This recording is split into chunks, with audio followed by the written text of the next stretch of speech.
Hey everybody, Rich here coming at you with probably my final episode from the hotel. Um, I've been here all week. Local card shop nearby has been my home away from home, as it were. And I had kind of a Babe Ruth night tonight over there because I'm probably not going to be visiting there again for a while either. So let me show you some of my pickups, my last pickups of the trip. I am going to, I'll go through these a little better here. Kind of a bad glare there, but let me tell you about these pickups.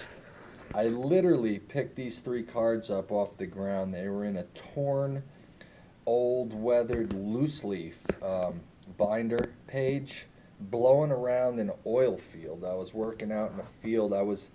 I couldn't even see a building anywhere nearby, just all industrial stuff out on some country road out in the middle of nowhere. And I spotted out of the corner of my eye some loose leaf binder page blowing by. And I looked at it, I said, it looks like baseball cards. And I walked over, and obviously they're not in great shape. They were wet and kind of blowing around in the snow and stuff, but I dried them out. And as 1988 Topps, two Cubs, Scott Sanderson, Manny Trillo, and a Royals, Kevin Setzer. I know those guys, but and I've seen this guy too. I know who that is. But well, I mean, what are the chances, of just a baseball card fanatic walking around out in the middle of nowhere and finding three baseball cards?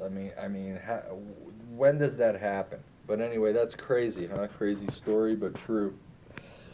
So anyway, I picked most of these up. They're, buck or so. I don't think I paid more than $2 for a card tonight, but I got myself about 30 cards here. Pretty good selection of Babe Ruth. I thought this thing was pretty neat.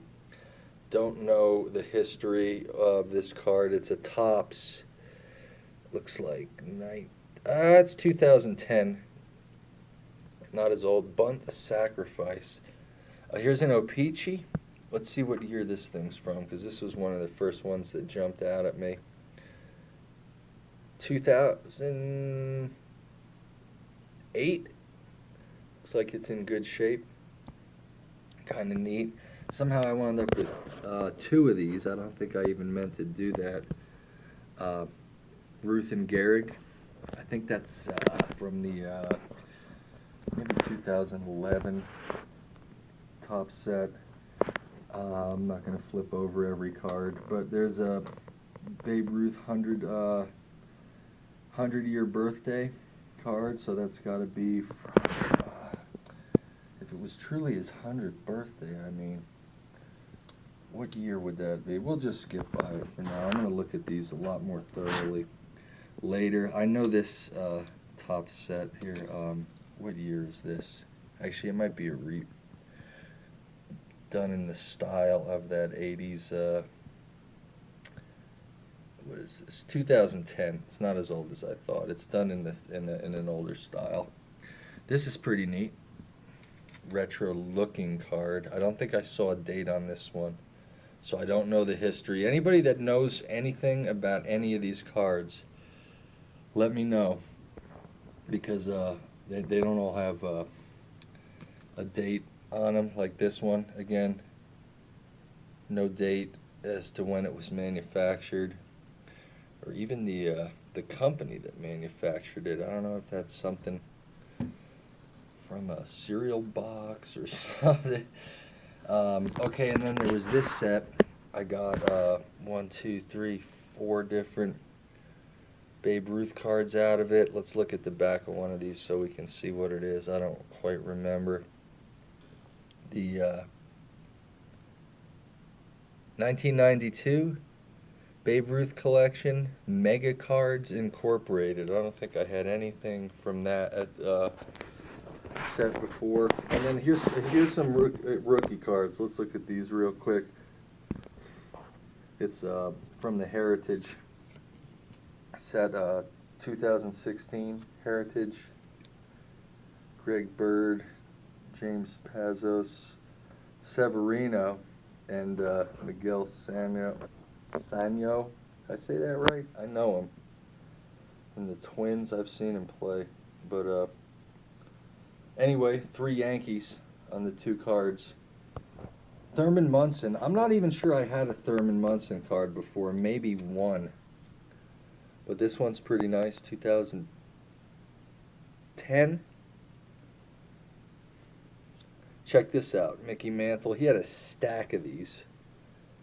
It's a 1952 style card. I couldn't see the year, but him playing basketball. Mantle was an all-around jock. Played basketball. I think even football.